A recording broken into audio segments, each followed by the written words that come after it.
Welcome to production. For those first time coming into a digital audio workstation, this is Ableton Live. I'm Hal Electronica, and what I want to do is start this series called Learn Live. And this series basically is going to help you to get familiar with the Ableton DAW digital audio workstation and hopefully get you comfortable to start making tracks.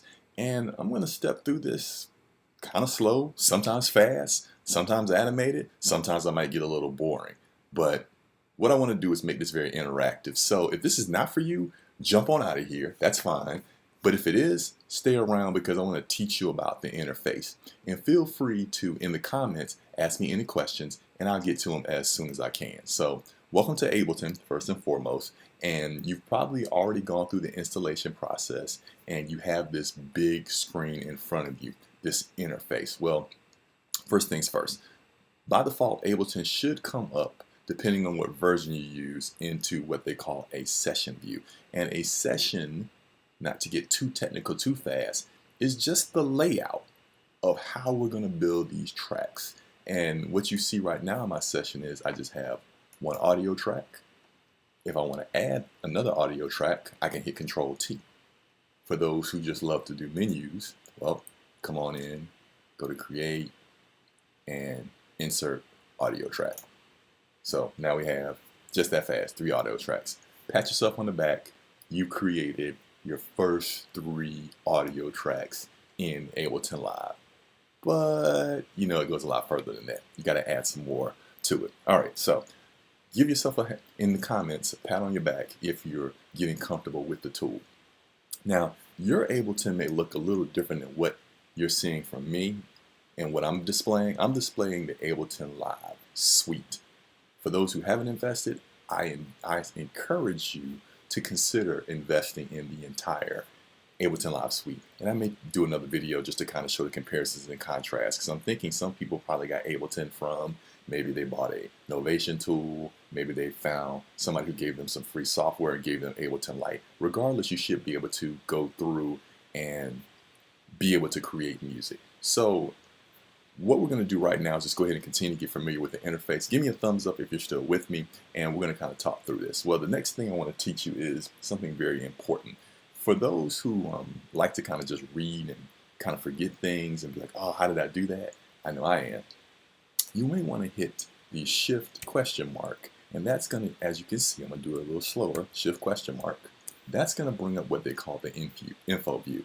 And Ableton has a ton of information. So what you want to do is pull up this info view, and this will give you a cheat sheet, if you will, of what's happening. So I just told you in the beginning where we at. We're in a session view. So I just went over to the very right.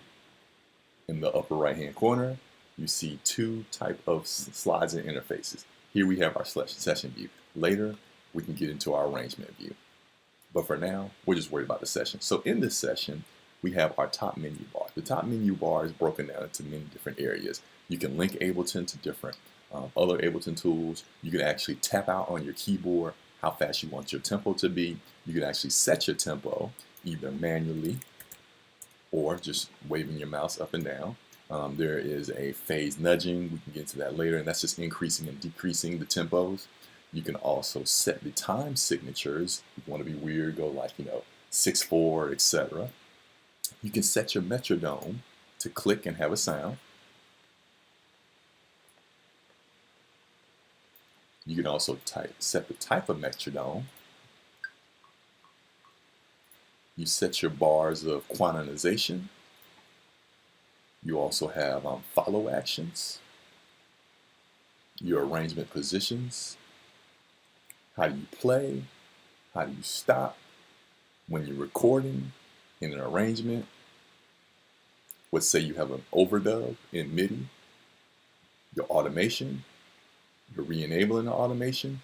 Something really nice that we'll get into later is your capture, your session records, loop punch-ins and punch-outs, the switches, a loop switch.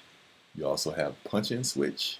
You also have the loop length. So again, we'll get into all these sections a little deeper. But right now, I just want to give you an overview because it's a lot of information to kind of digest.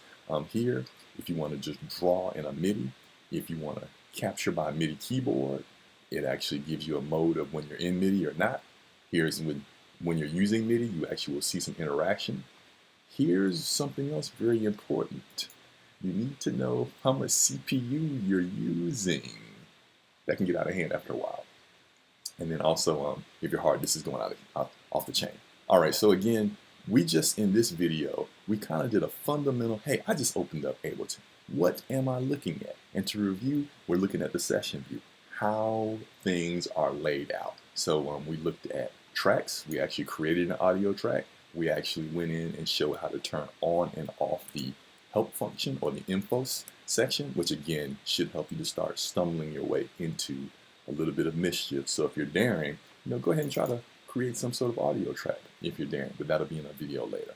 Okay, so I'm gonna tune out and let you digest this. If you got any questions, hit me up in the comments and see how we're gonna enjoy this journey. Appreciate you following me. If you need some more information, you can find me on Instagram. You'll see me posting often, and you'll catch me making a track. All right, I'm Hal Electronica. Stay tuned to learn Ableton Live.